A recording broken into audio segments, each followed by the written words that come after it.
Good afternoon to all of you. जैसे कि आप लोगों का एक पेपर है जिसको हम कहते हैं कि भोजन पोषण और स्वच्छता में जो आप लोग पढ़ रहे हैं, इसमें आपका जो थर्ड चैप्टर है उसका नाम है पोषण एवं इसके प्रकार। सबसे पहले जो है यह प्रश्न उठता है ना कि हम लोग ये जानने की कोशिश करें कि आखिर हमारा पोषण होता क्या है। जैसे कि यहाँ पे प्रश्न पूछा गया है आपसे कि पोषण क्या है, तो इसका सही उत्तर देने के लिए हर व्यक्ति या कोई भी डॉक्टर हो, सभी लोगों जो है अपने अपने विचारों को प्रस्तुत करते हैं और इसमें बताने का प्रयास किए हैं कि आखिर पोषण क्या है। जैसे अगर कोई बीमार व्यक्ति अगर होता है तो वह बीमार व्यक्ति जो है यह सोचता है कि मुझे किन चीजों का जो है परहेज करके खाना चाहिए और किन चीजों को हमें परहेज करके नहीं खाना चाहिए। जबकि एक डॉक्टर जो होता है उस डॉक्टर के अनुसार अगर देखा जाए तो उस रोगी के रख रखाव के लिए उसे किस प्रकार की डाइट को दिया जाए, उसे किस प्रकार के भोजन को दिया जाए, इसके बारे में यहाँ पे बताया जा रहा है। हम ये कह सकते हैं कि जिसमें जो है पौष्टिक तत्व पदार्थ हो, जिसमें प्रोटीन हो, आपका प्रोटीन होना चाहिए, वसा होना चाहिए, कार्बोहाइड्रेट होना चाहिए, खनिज होना चाहिए, लवण होना चाहिए, विटामिन होना चाहिए, इत्यादि जो है सभी लोगों जो है उनको प्राप्त होना चाहिए। जैसे कि मान के चलिए कि हमारा शरीर भी जो है एक प्रकार का यंत्र है या एक प्रकार का मशीन है। जिस मशीन को जैसे कि मशीन को चलाने के लिए जो है हमें ऊर्जा की आवश्यकता पड़ती है, उसी तरह से इस शरीर को भी चलाने के लिए हमें जो है पोषण की आवश्यकता है। उस पोषण के तहत हमें जो है प्रोटीन, वसा, कार्बोहाइड्रेट, खनिज, लवण, विटामिन इत्यादि की जो है प्राप्ति होना चाहिए। तो उस प्रकार से हम अपने भोजन को शामिल करते हैं कि जो है हमें उस प्रकार के भोजनों की प्राप्ति हो जिससे कि हमारा सही से पोषण बन सके। अब यहाँ पे बात आ रही है कि जब हम पोषण के बारे में बात कर रहे हैं तो अब यहाँ पे कह रहे हैं कि पोषण का जो अर्थ है और उसकी जो है परिभाषा क्या है। कह रहे हैं कि पोषण का अर्थ वह जटिल रासायनिक प्रक्रियाएं हैं जिसके द्वारा मनुष्य द्वारा खाए जाने वाले भोजन में से उसका शरीर आवश्यक पदार्थों को ग्रहण कर ले। जैसे कि हमारा जो शरीर है उसमें उपापचय क्रिया और अपचय क्रिया जो संचालित होती है, जैसे यहाँ देखिए पाचन क्रिया है और यहाँ पे अवशोषण क्रिया है। जिस प्रकार के हम भोजनों को करते हैं तो हमारे शरीर में जो यंत्र है, जो हमारे शरीर में जो क्रियाएं जो संचालित होती हैं, जो पाचन की क्रिया संचालित होती है, तो उसमें से जो आवश्यक जो तत्व होते हैं वो तत्व जो है हमें जो कि पौष्टिक पदार्थ प्रदान करते हैं वो आ जाते हैं। और उसी में से कुछ जो है ऐसे पदार्थ भी होते हैं जो उत्सर्जी होते हैं, अर्थात इसका कोई हमारे शरीर के लिए नहीं है तो मल मूत्रों के द्वारा जो है हमारे शरीर से बाहर निकल जाता है। अतः भोजन का पौष्टिक तत्वों से परिपूर्ण होना अत्यंत आवश्यक है। जैसे मान लीजिए अगर किसी भी प्रकार का भोजन कर रहे हैं तो उस भोजन को करते समय यह हमें ध्यान देना चाहिए कि हम जब भोजन कर रहे हैं तो वो पौष्टिक तत्वों से बिल्कुल परिपूर्ण होना चाहिए कि किस प्रकार से हमें जो है हमारे शरीर के लिए पूर्ण रूप से जो है पौष्टिक तत्व प्राप्त हो सके। अब इसके आगे हम चलते हैं। अब इसके हम आगे चलते हैं कि आखिर जो है जो पोषण की जो परिभाषा होती है वो क्या होती है। तो पोषण की परिभाषा की बात हो रही है तो यहाँ पे देखिए, यहाँ पे लिखा है कि पोषण वह सम्मिलित प्रक्रिया है जिसके द्वारा एक सजीव प्राणी अपने शरीर के रख रखाव, यानी कि कोई भी सजीव व्यक्ति अपने शरीर के रख रखाव तथा कार्य को संचालित करने के लिए और शरीर के वृद्धि करने के लिए वह जिन पदार्थों का ग्रहण करता है या उपयोग करता है। इस परिभाषा को देखिए यहाँ पे टर्नर ने दिया और टर्नर ने यहाँ पे कहा है क्या कि nutrition is the combination of process by which living organisms are processing and utilize the materials necessary for the maintenance of function and for growth and receive a coverage। अब इसके कहने का मतलब क्या है कि पोषण वह सम्मिलित प्रक्रिया है जिसके द्वारा एक सजीव प्राणी यहाँ पे देखिए, यानी कि पोषण की जो आवश्यकता पड़े हो, जितने भी सजीव प्राणी हो वो सभी को आवश्यकता पड़ती जो हमारी बॉडी है उसको मेंटेन बनाए रखने के, उसके रख रखाव के लिए हम लोग जो कार्य करते हैं तथा उसके शरीर के वृद्धि के लिए आवश्यक पदार्थों को हम ग्रहण करते हैं और उसका हम उपयोग करते हैं। टर्नर ने इस प्रकार की परिभाषा को दिया है। कहने का तात्पर्य क्या है कि भोजन हमारे लिए जो है एक प्रकार का ऐसा है जो हमारे शरीर का विकास भी हो सके तथा उसके रख रखाव का भी काम हो सके। और उसके बाद हम देखेंगे counselling of foods and nutrition of American association ने जो इसकी परिभाषा दिया है, उन्होंने दिया है कि पोषण भोजन पोषण तत्वों तथा उसमें पाए जाने वाले अन्य तत्वों के कार्य उनके आपस में संबंध तथा स्वस्थ एवं बीमारियों से संबंध है, संतुलन तथा वह सारी प्रक्रियाएं जिसके द्वारा जीव भोजन लेते हैं, जैसे पचाना, अवशोषित करना, परिवहन, प्रयोग, उत्सर्जन आदि क्रिया करते हैं। एक एक चीजों को हम पहले बारीकी से यहाँ पे देखेंगे कि पोषण भोजन की आवश्यकता हमें क्यों पड़े कि सबसे पहले जब उसको हम लेते हैं, भोजन को हम ग्रहण करते हैं, तो भोजन को जैसे उसमें पचाना यानी कि हमारा डाइजेस्ट होना चाहिए। जिस भोजन को हम ग्रहण कर रहे हैं सबसे बड़ी चीज उसमें ये चीज होती है कि वह भोजन हमें डाइजेस्ट होना चाहिए। अगर हम पोषित हैं तब तो वो डाइजेस्ट होगा, अगर हम पोषित नहीं है तो वो जो है हमारा डाइजेस्ट नहीं होगा। उसके बाद जो पचा हुआ जो है, पचने के बाद उसमें जो है कुछ अवशोषित भी हो जाता है। दूसरा चीज है इसमें परिवहन का मतलब हो ट्रांसपोर्टेशन। जब अगर हमें जो है सही से न्यूट्रिशन प्राप्त नहीं होगा तो हम जो है परिवहन की क्रिया भी नहीं कर सकते हैं और उसका प्रयोग भी नहीं कर सकते हैं। उसी तरह से जो मलमूत्र इत्यादि जो होते हैं उनका हम उत्सर्जन भी नहीं कर सकते हैं। उसी से आप ये कह सकते हैं कि सरल शब्दों में यह कह सकते हैं कि पोषण शरीर में होने वाली विभिन्न क्रियाओं का तालमेल है जिनके द्वारा जीवित प्राणी ऐसे पदार्थों को ग्रहण करते हैं जो शरीर के विभिन्न कार्यों को नियंत्रण देते हैं। शारीरिक विकास। अब देखिए यहाँ पर एक टॉपिक है यहाँ पर कि विभिन्न कार्यों को नियंत्रित करने के लिए यानी कि जितने भी हमारे वर्क है उस सभी कार्यों को नियंत्रित करने के लिए भोजन और पोषण की हमें आवश्यकता होती है। उसका बात यहाँ पे देखिए दूसरा जो नंबर यहाँ पे आया है कि शारीरिक विकास भी होना चाहिए। अगर हमारा भोजन अगर सही हो गया, सही अगर पौष्टिक तत्व उसमें मिल रहे हैं तो हमारा जो है शारीरिक विकास भी हो सकता है। अब देखिए दूसरी चीज यहाँ पे अगर हमारा शरीर में किसी भी प्रकार की अगर टूट फूट हो जाती है, जैसे मान लीजिए हड्डियों का टूट जाना, कहीं पे अगर कट जाता है इत्यादि चीज, तो उसको मेंटेन करने के लिए अगर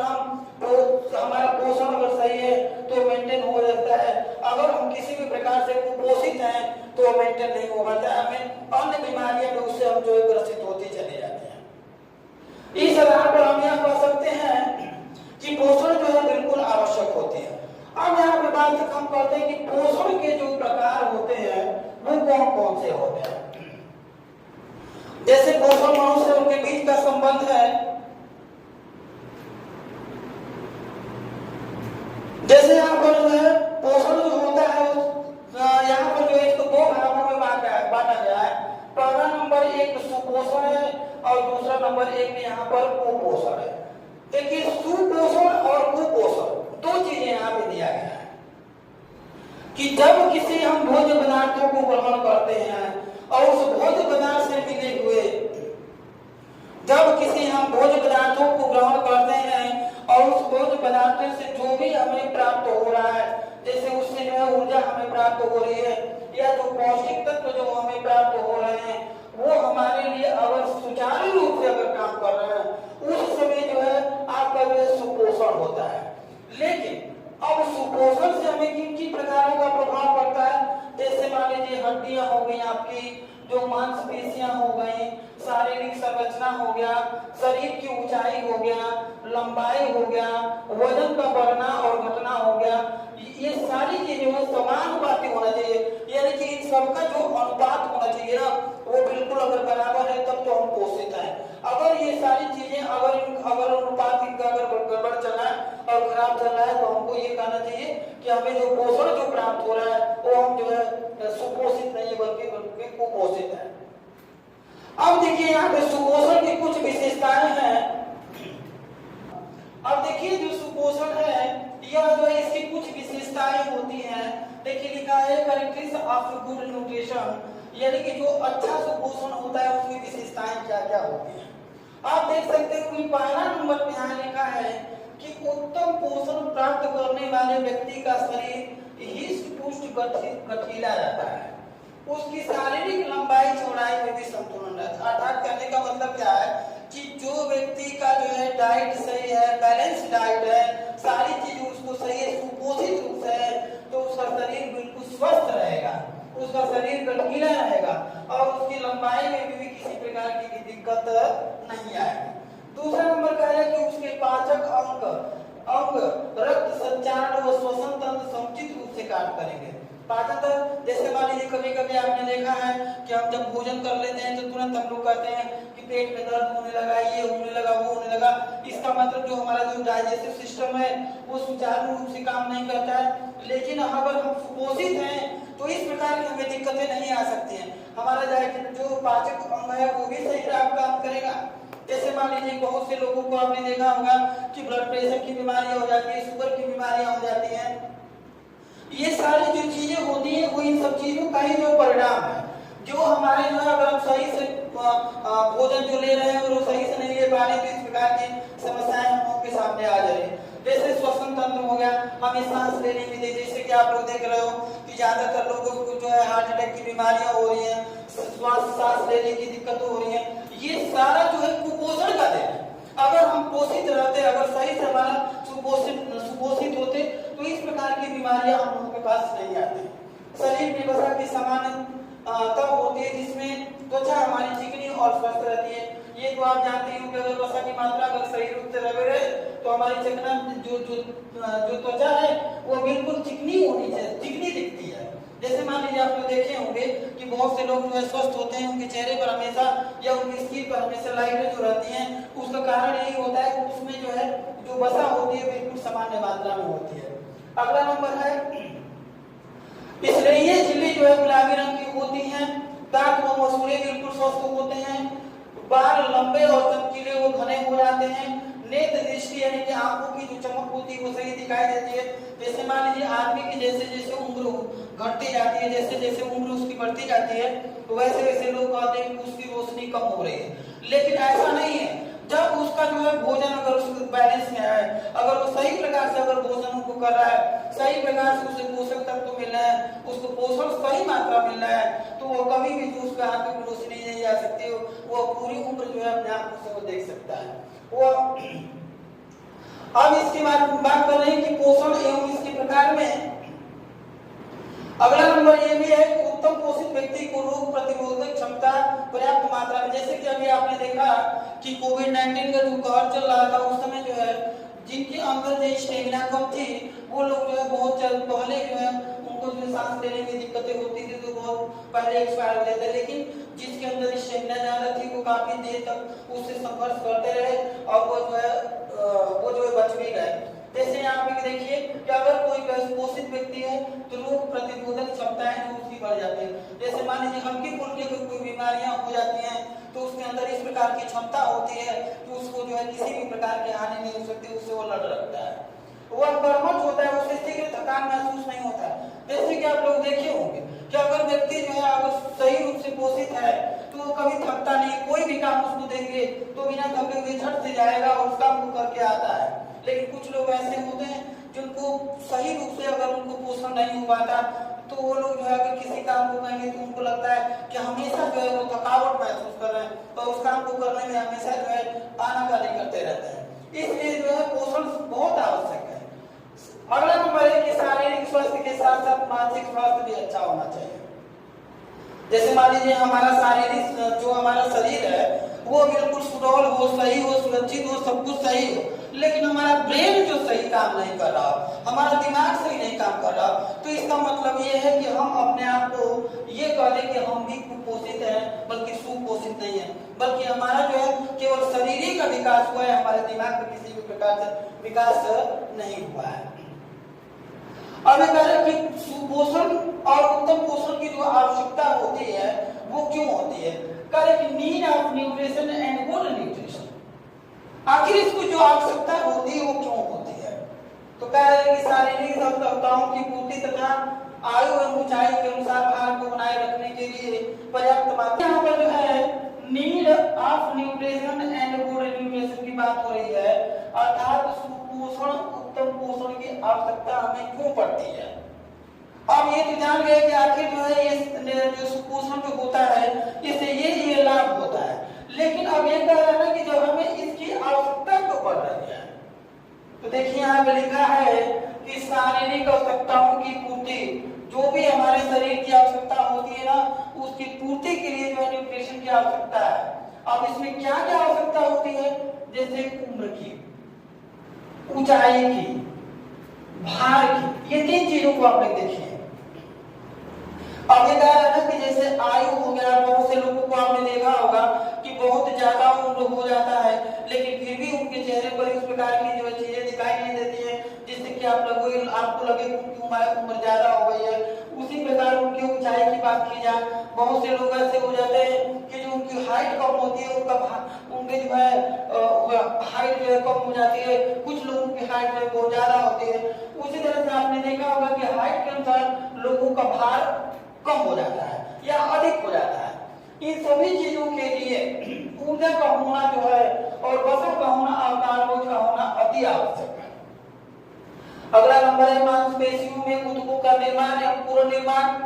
ऊर्जा प्रदान करने और नियंत्रित करने के लिए शारीरिक निर्माण के लिए समुचित मात्रा में प्रोटीन की आवश्यकता होती है। जैसे हम यहाँ पे बात करें प्रोटीन की कि प्रोटीन हमारे शरीर के लिए क्यों आवश्यक है, तो यहाँ पे देखिए कि मांसपेशियों में ऊतकों के निर्माण के लिए एवं पुनर्निर्माण के लिए ऊर्जा प्रदान करने के लिए हमें जो है प्रोटीन की आवश्यकता होती है। फिर अगला नंबर आप देख लिए कि शरीर को हिष्ट पुष्ट यानी कि तंदुरुस्त बनाने के लिए रक्त संचालन सही रूप से चले उसके लिए जो है हमें कार्बोहाइड्रेट, प्रोटीन, खनिज, लवण, विटामिन तथा जल की सही मात्रा को बनाए रखने के लिए इसकी आवश्यकता पड़ती है। अब देखिए यहाँ पे बात हो रही है कि सुपोषण उत्तम पोषण के प्रकारों की बात हो रही है कि सुपोषण या उत्तम पोषण के मुख्य प्रकार कौन कौन से हो सकते हैं, यानी कि कौन कौन से जो है ऐसे प्रकार हैं जो सुपोषण हो सकते हैं। तो जो सबसे पहला आपका नंबर आया है कि यहाँ पे संतुलित पोषण, इसको हम कहते हैं कि बैलेंस न्यूट्रिशन, इसको हम कहते हैं कि संतुलित पोषण। संतुलित पोषण का मतलब है क्या, समझ लीजिए कि जैसे मान लीजिए हम कोई भी व्यक्ति अगर आहार को ग्रहण कर रहा है, तो कोई भी व्यक्ति जो है किसी भोजन को ग्रहण कर रहा है तो उस भोजन के ग्रहण करने से उसको इतनी मात्रा में उसे पोषण मिलना चाहिए जिससे कि उसका शरीर जो है बिल्कुल संतुलित रहे। और संतुलित पोषण के लिए हमें क्या क्या खाना चाहिए जिससे कि हमें मिल सके, तो देखिए यहाँ पे फल खाना चाहिए, हमें सब्जियां खाना चाहिए, साबुत अनाज यानी कि जो खड़े अनाज होते हैं उनको भी खाने, जैसे मान लीजिए जो साबुत दालें जो होती है, जो आपका जो है मटर हो गया, चना हो गया, इत्यादि ये चीजें खाना चाहिए। फिर जो है जिससे कि आपको जो है रोज के रोज आपको जो है प्रोटीन की प्राप्ति हो सके। देखिए यहाँ पर जो है अब दूसरे नंबर की जो बात हो रही है कि पर्याप्तम पोषण की जो बात हो रही है कि पर्याप्तम पोषण क्या होता है। जैसे मान लीजिए हमारी आयु, उसके बाद यहाँ पर लिंग, उसके बाद व्यवसाय, शारीरिक संरचना, शरीर का भार तथा शारीरिक अवस्था इत्यादि को बनाए रखने के लिए हमें जो है इष्टतम पोषण की आवश्यकता होती है, जिससे कि इतना हो सके कि हमारे शरीर में जो है प्रोटीन की मात्रा, कार्बोहाइड्रेट की मात्रा, वसा की मात्रा, विटामिन की मात्रा और खनिज लवणों की मात्रा जो है हमें पर्याप्त रूप से प्राप्त हो सके। अब जो है यहाँ पे बात हो रही है पर्याप्ततम पोषण हेतु ध्यान देने योग्य बात है, यानी कि हमें किस तरह से पर्याप्त रूप से जो है पोषण प्राप्त हो सके, ये सारी चीजें जो है हमें ध्यान देने की बात है। तो कह रहे कि अपने शरीर को ईंधन देना, जैसे कि मैंने शुरू में ही आप लोगों को बताया कि जिस तरह से गाड़ियां हो या कोई भी चीजें होती हैं जिसको चलने के लिए ईंधन की आवश्यकता होती है, उसी प्रकार से हमारी ये शरीर भी है जिसको कि चलाने के लिए जो है हमें भोजन की आवश्यकता होती है, वह भोजन ही हमारे लिए ईंधन का काम करता है। तो जैसे देख लीजिए यहाँ पर कह रहे हैं कि अपने शरीर को ईंधन दें, यानी कि हम अपने शरीर को चलाने के लिए हमें ईंधन के रूप में, जैसे मान लीजिए भोजन ग्रहण करना चाहिए, तो भोजन से जो उसके जो पदार्थ होते हैं वो जो है शरीर अपने आप उसको कंज्यूम कर लेते हैं। अब देखिए यहाँ पर जो दूसरा नंबर है ऊर्जा घनत्व पर विचार करें। अब देखिए भोजन करने का मतलब ये नहीं होता है कि आप इस प्रकार के भोजन को करें जो केवल आपका पेट भर सकता है। इस प्रकार पे भी ध्यान देना चाहिए कि किस किस प्रकार के भोजनों को करने से हमें अच्छे प्रकार से ऊर्जा प्राप्त होती है, जिससे कि वो आहार को हम जब ग्रहण कर रहे हैं तो हमारे शरीर पर उनका जो है बैड इफेक्ट ना पड़ना पड़े, हमें जो है उसका इफेक्ट जो है हमेशा पॉजिटिव होना चाहिए। अगर उसका पॉजिटिव इफेक्ट हमारे ऊपर पड़ रहा है तब तो सही है, अगर नेगेटिव पड़ रहा है तो हमारे जैसे ऊपर नुकसान कर रहा है। जैसे मान लीजिए अभी देख रहे हो कि इस समय मॉडर्न टाइम में जो आधुनिक युग आ गया है, सभी लोगों को फास्ट फूड ज्यादा पसंद हो गया है। तो फास्ट फूड खाने से क्या होता है कि उनको एक साथ जो है ज्यादा मात्रा में जो है कैलोरी जो मिलना है, जैसे मान लीजिए यहाँ पे देखिए पिज्जा की बात कर दीजिए, बर्गर की बात की जा रही है, इत्यादि जो सारी चीजें हैं वो लोग जो है फास्ट फूड के तरफ ले रहे हैं, जिससे उनको ऊर्जा तो मिलती है, उनको कैलोरी तो मिलती है, लेकिन बहुत पर्याप्त मात्रा में मिल जाती है। इसलिए इस प्रकार की जो है कैलोरी की को हमें ध्यान में देने योग्य बात है। आपका तीसरा नंबर है कि संपूर्ण खाद्य पदार्थों पर ध्यान दें, अर्थात जिन पदार्थों का हम भोजन कर रहे हैं, भोजन में अपने शामिल कर अपने डाइट में शामिल कर रहे हैं, उसमें जो है हमें ख्याल करना चाहिए कि कार्बोज कहाँ मिला है, प्रोटीन कहाँ मिल रहा है, वसा किन पदार्थों से मिला है, किस कैसे हमें विटामिन की प्राप्त हो रही है, किस प्रकार से खनिजों की प्राप्त होती है, ये सारी चीजों को हमें बिल्कुल ध्यान में देने योग्य बातें हैं। अगला नंबर है कि अंतराल भरें। अपने आहार में अंतराल की पहचान करने का सबसे अच्छा तरीका क्या है कि आप कैसे जानते हैं कि प्रोटीन या विटामिन अतिरिक्त पोषक तत्व आपको पूर्ण रूप से मिल रहा है कि नहीं मिल रहा है। जैसे मान लीजिए अगर बैलेंस डाइट की बात कर रहे हैं तो यह देखा जाता है कि प्रत्येक यानी कि 6-6 घंटे के अंतराल पर, जो 6-6 घंटे हैं इनके अंतराल पर आप भोजन कर सकते हैं। 6-6 घंटे के अंतराल पर आप भोजन कर सकते हैं, तो इसलिए ये भी जरूरी होता है कि जब आप भोजन कर रहे हैं तो ये भी ध्यान दें कि जिन भोज्य पदार्थों को आप ले रहे हैं तो उसमें जो है कि हमें जो है पोषक तत्व आप जो पर्याप्त रूप से प्राप्त हो रहा है कि नहीं हो रहा है। अगला नंबर है कि पर्याप्त पोषण का जो क्या क्या महत्व होता है, तो कहें कि पर्याप्त पोषण हृदय रोग, जैसे मान लीजिए आपको हार्ट अटैक की बीमारियां दे गए, यहाँ पे शुगर की बीमारी, स्ट्रोक हो गया, कुछ कैंसर और ऑस्टियोपोरोसिस जैसे इस प्रकार की जो बीमारियां होती हैं, इस प्रकार की जो बीमारियों जो आपकी मदद करता है। पर्याप्त पोषण का उच्च रक्तचाप को कम करता है। जब आप पर्याप्त रूप से जो है पोषित हैं तो आपको ब्लड प्रेशर की बीमारी जो है नहीं हो सकती है। जैसे यहाँ पे कह रहे हैं कि उच्च रक्तचाप की बीमारी है। अगला नंबर कह रहे हैं कि पर्याप्त पोषण से कोलेस्ट्रॉल की कमी करने में सहायक होता है, अर्थात ये कोलेस्ट्रॉल की मात्रा को भी बनाए रखता है। अगला नंबर कह रहे हैं कि बीमारियों से लड़ने और चोट से लड़ने की क्षमता होती है, जो हमारे अंदर जो प्रतिरोधक जो क्षमताएं होती है उनको ये बनाए रखता है। अगला नंबर यहाँ पे आ रहा है कि कुपोषण। अब कह रहे हैं कि कुपोषण क्या है, तो कह रहे हैं आप कि पोषण यदि उचित नहीं होता है तो अपर्याप्त पोषण या अत्यधिक पोषण होता है, ये दोनों स्थितियां कुपोषण में आती हैं।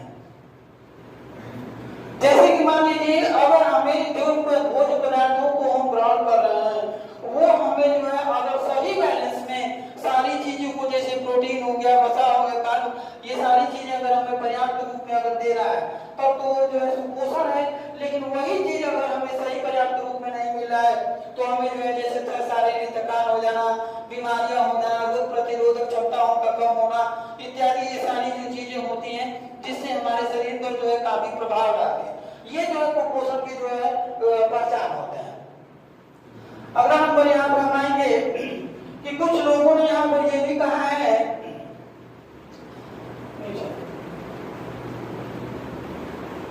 यहाँ पे कहा है कि जो डाइटिशियन एंडी वंडर के अनुसार इन्होंने लिखा है कि न्यूट्रिशन में disorder to nutrition which may be due to exercise nutrition, over nutrition and deficient nutrition and under nutrition dietary deficiency make the body clutch the lesson, यानी कि दैनिक जो मूल्यांकन होता है दैनिक परीक्षण पोषण से कमी का आकलन करने के लिए उपयोग की जाने वाली सबसे सरल और व्यवहारिक विधियों में यह बिल्कुल एक है। यहाँ पोषक तत्वों की कमी के कारण यानी कि तात्पर्य है कि जो इसमें विटामिन की मात्रा कम हो जाए, खनिज की मात्रा कम हो जाए, प्रोटीन की मात्रा कम हो जाए, ऊर्जा की मात्रा कम हो जाए, जब ये सारी चीजें कम हो जाती हैं तो हम उस समय जो है कुपोषण के शिकार हो जाते हैं। अब देखिए यहाँ पे कुपोषण यहाँ पर एक तरफ सुपोषण है और दूसरी तरफ यहाँ पे कुपोषण है। तो देखिए यहाँ पे कह रहे हैं कि अति पोषण और यहाँ पे सुपोषण में इसको जो है दो भागों में विभाजित कर दिया। यहाँ पे कह रहे कि विटामिन और खनिजों की कमी और यहाँ पे दिखाया है कि कैलोरी और प्रोटीन की कमी। अगला नंबर कह रहे कि कम वजन शरीर व्यय और यहाँ पे कह रहे फिर से कि सूक्ष्म पोषक कुपोषण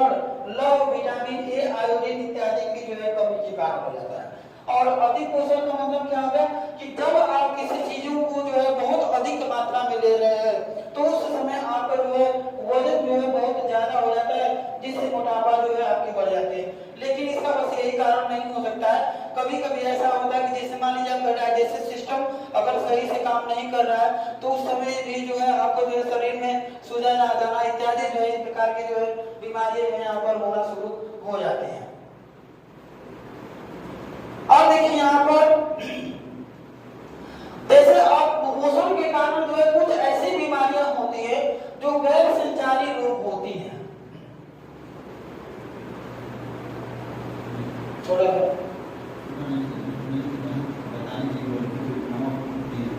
कम करो।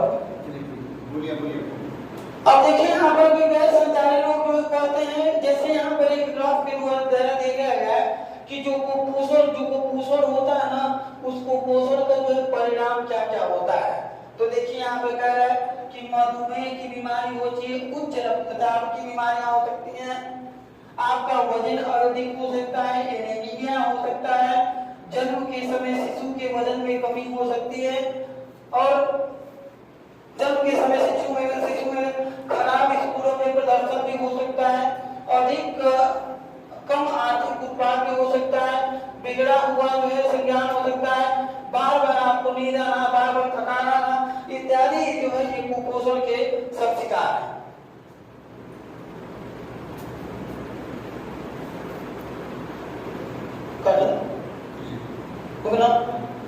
वीडियो चलती है। अब यहाँ देखिए कि कुपोषण के कारण क्या होता है कि आपके जो है अगर कोई व्यक्ति कुपोषित हो जाता है तो उसके पीछे कारण क्या क्या होता है। देखिए यहाँ पर जो है कुपोषण के कारण आपने ये कहा था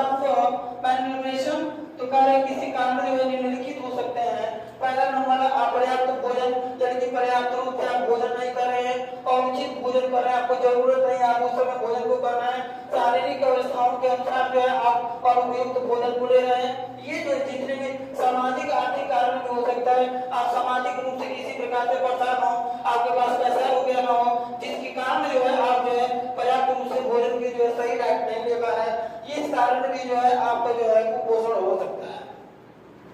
अगला नंबर यहाँ पर कि अस्वस्थकर वातावरण, अर्थात आप सारी चीजें आपका सही हो लेकिन आपका रहने का जो वातावरण हो इस प्रकार का हो कि आप जो है वहां पर सही वातावरण नहीं मिल पा रहा हो, स्वच्छ वातावरण ना हो, इस कारण भी जो है आपको जो कुपोषण का शिकार हो सकता है। और निद्रा और नींद की कमी आ जाना, जैसे मान लीजिए कुपोषण का ये कारण होता है कि किसी व्यक्ति को जो है नींद कम आती है, वह जो है अनिद्रा कम जो है कभी कभी वो पूरी रात जगा रहता है, ये सारी जो है कुपोषण के लक्षण होते हैं।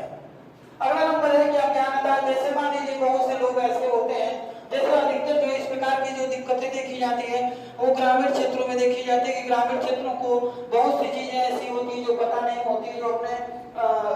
कि किस प्रकार के भोजन को ग्रहण करने से हमें किस प्रकार से न्यूट्रिशन प्राप्त होता है, वो जो है अंधाधुंध जो है किसी भी प्रकार के भोजन को करते रहते हैं, जिससे कुपोषण का शिकार हो जाते हैं। अगला नंबर है कि भोजन संबंधी जो आदतें होती हैं वो जो है आपको बिल्कुल सही होना चाहिए। आखिर हमें किस हिसाब से भोजन को ग्रहण करना चाहिए, हमें सुबह किस समय भोजन करना चाहिए, किस समय में नाश्ता लेना चाहिए, किस समय क्या करना चाहिए, ये सारी चीजें एक क्रमबद्ध होना चाहिए। अर्थात जब भोजन की आपकी रुचि हो तभी लीजिए, अगर रुचि अगर आपकी नहीं हो रही तो आप मत लीजिए।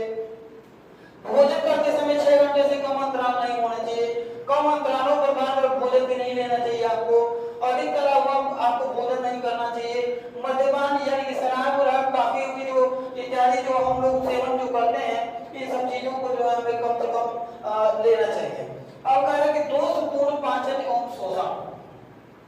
कह रहे कि हम जब भोजन कर लेते हैं ना तो उस समय दिक्कतें हमें आ जाती है कि मान लीजिए हमें किस तरह से कैसे सोना चाहिए, कैसे बैठना चाहिए, ये सारी चीजें हमें न पता होने के कारण जो हमारी जो पाचन जो क्रिया होती है वो सही रूप से संचालित नहीं हो पाती है, जिस कारण जो है हमें जो है अनेक प्रकार की अन्य बीमारियां शुरू हो जाती है। जैसे देखिए यहाँ पे जिगर का रोग हो गया, कुछ औषधियां जो इसमें जो है आपको जो है, जैसे मान लीजिए किसी भी मेडिसिन का प्रयोग कर रहे हो, आप किसी जो है डॉक्टर से किसी भी प्रकार का सलाह नहीं लेते हो और अपने जाकर जो है किसी प्रकार की दवाओं को ले लेते हो, जिससे कि आपके शरीर के ऊपर उसका बैड इफेक्ट पड़ता है। तो इस प्रकार की जो समस्याएं हो रही हैं तो आपको किसी डॉक्टर से सलाह लेकर ही दवाओं का प्रयोग करना चाहिए, नहीं लेना चाहिए। उसी तरह से मधुमेह रोग हो जाता है, पेशाब करने में जो शर्करा यानी कि जब हम पेशाब को करते हैं तो उस समय जो शुगर की मात्रा उसमें पाई जा रही हो, दीर्घकालीन अतिसार, पोटेशियम की कमी हो जाती है, इत्यादि जो है ये सारी जो समस्याएं होती है वो कुपोषण के जो है शिकार के कारण होता है। अब ये कहना है कि जो कुपोषण हो रहा है तो आखिर उसका उपचार क्या क्या हो सकता है। तो देखिए यहाँ पे कह रहा है कि कुपोषण का उपचार यानी कि हम किस तरह से कुपोषण का जो उपचार जो है कर सकते हैं। करें कि दैनिक जीवन में मनुष्य अपने कार्यों में इतना व्यस्त होता है कि उसे बस आवश्यक कार्यों प्रति पर्याप्त समय नहीं मिलता। जैसे कि आप लोग भी जानते हैं जिस समय जो है ये कंपटीशन का समय हो गया, प्रतिस्पर्धा के समय में जो है सभी लोगों के पास जो है बिल्कुल समय की कमी हो रही है, इसलिए जो है खुद मनुष्य अपने लिए भी समय नहीं निकाल पाता है, इसलिए वो जो है कुपोषण का शिकार होता चला जा रहा है। तो इसलिए इससे निकलने के लिए जो है हमें कम से कम इन सब चीजों पर ध्यान देना चाहिए कि हम इस प्रकार के भोजनों को जो है इंक्लूड करें, जिससे कि हमारा शरीर जो है अच्छी प्रकार से जो है भोजन को प्राप्त कर सके। जैसे मान लीजिए हम दाल को खा रहे हैं, रोटी को खा रहे हैं, इत्यादि चीजों को खा रहे हैं, इस ओर में ध्यान देना चाहिए, जिससे जो कार्बोहाइड्रेट की मात्रा, विटामिन की मात्रा, खनिज लवण, रेशे पदार्थ इत्यादि समावेश जो जैसे मान लीजिए हम भोजन जब कर रहे हैं तो एक चीज हमें बिल्कुल ध्यान देना चाहिए कि भोजन में हमें प्रोटीन की मात्रा मिलनी चाहिए, वसा की मात्रा मिलनी चाहिए, कार्बोहाइड्रेट की मात्रा होनी चाहिए, विटामिन की मात्रा होनी चाहिए, खनिज लवणों की होनी चाहिए, रेशेदार पदार्थों का भी समावेश करते हुए भोजन को करना चाहिए।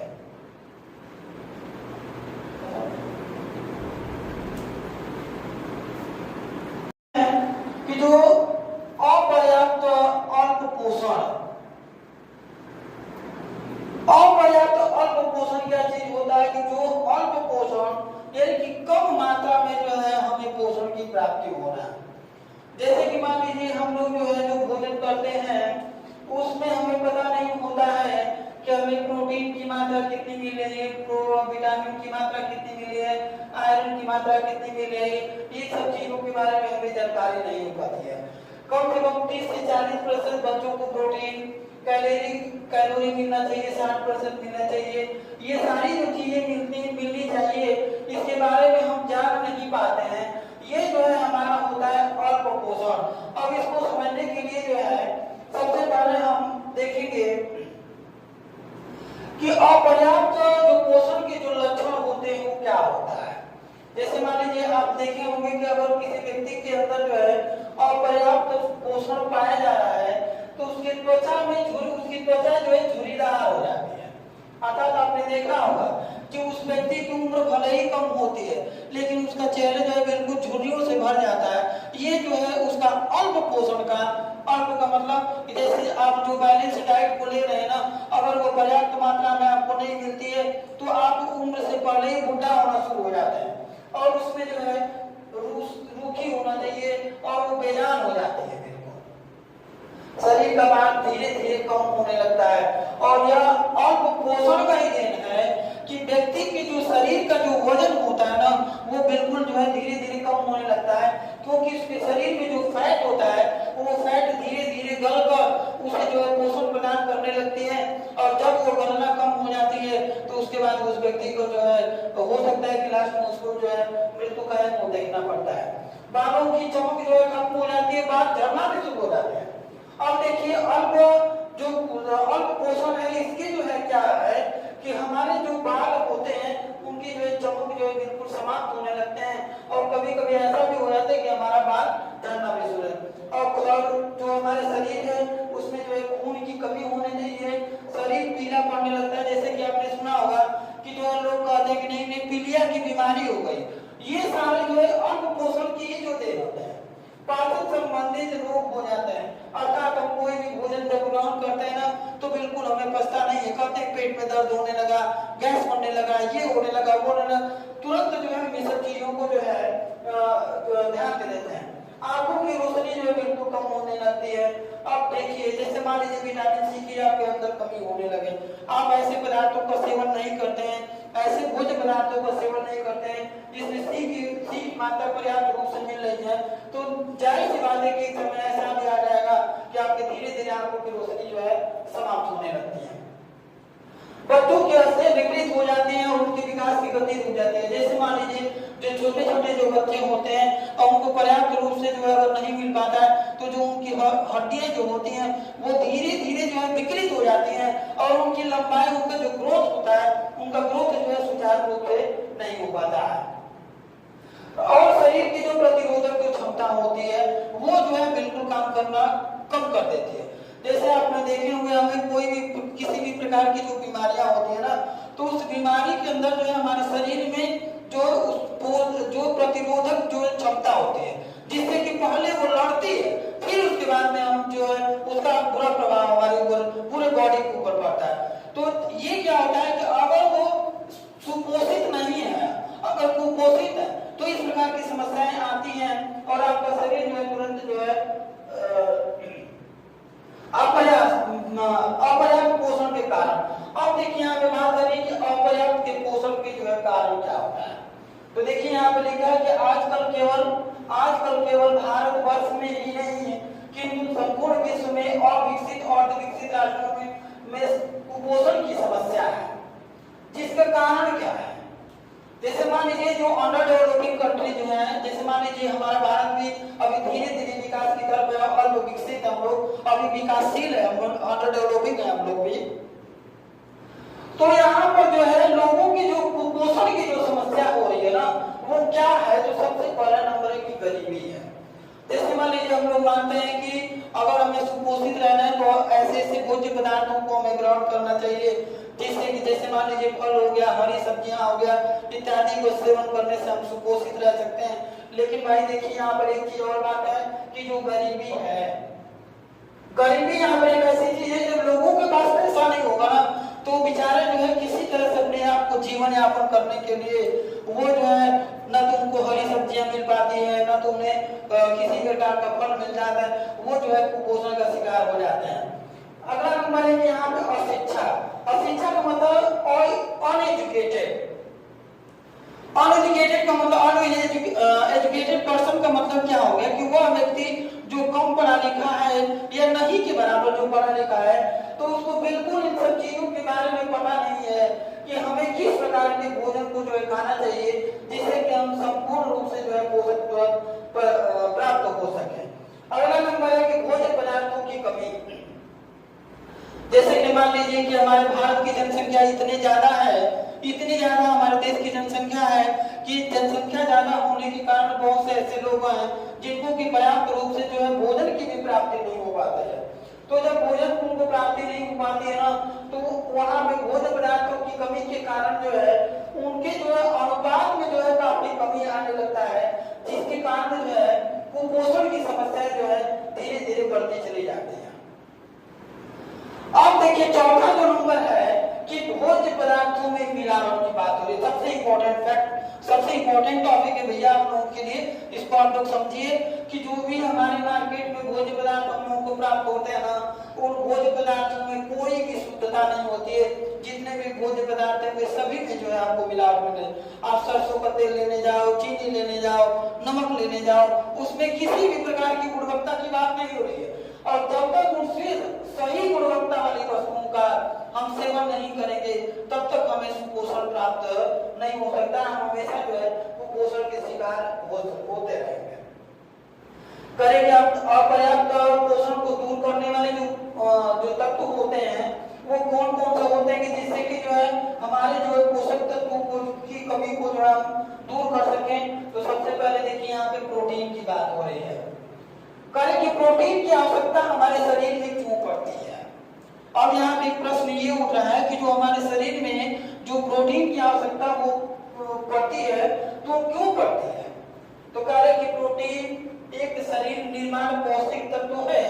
भोजन में इसकी कमी होने से शरीर की वृद्धि और विकास रुक जाते हैं। जैसे जिस भोजन को हम लोग कर रहे हैं ना, अगर उसमें प्रोटीन की कमी हो जाती है तो हमारे जो शरीर का जो विकास होता है बिल्कुल वो रुकने लगता है। और देखिए बच्चों किशोरावस्था वगैरह में इसकी अधिक मात्रा में आवश्यकता होती है, लेकिन इन अवस्थाओं में इस तत्व की कमी होने पर वृद्धि और विकास बिल्कुल रुक जाता है। जैसे मान लीजिए सबसे ज्यादा तो बच्चों को किशोरावस्था में या गर्भावस्था में औरतों को भी काफी की आवश्यकता होती है। अगर ये पर्याप्त रूप से इनमें नहीं मिल पाता है तो इसमें जो है देखिए कौन सी बीमारी हो जाती है, क्वार्सियोकफ, ये बीमारी जो है आपको हो जाती है। दूसरा नंबर यहाँ पर हो गया कार्बन। कार्बन हमारे शरीर को ऊर्जा प्रदान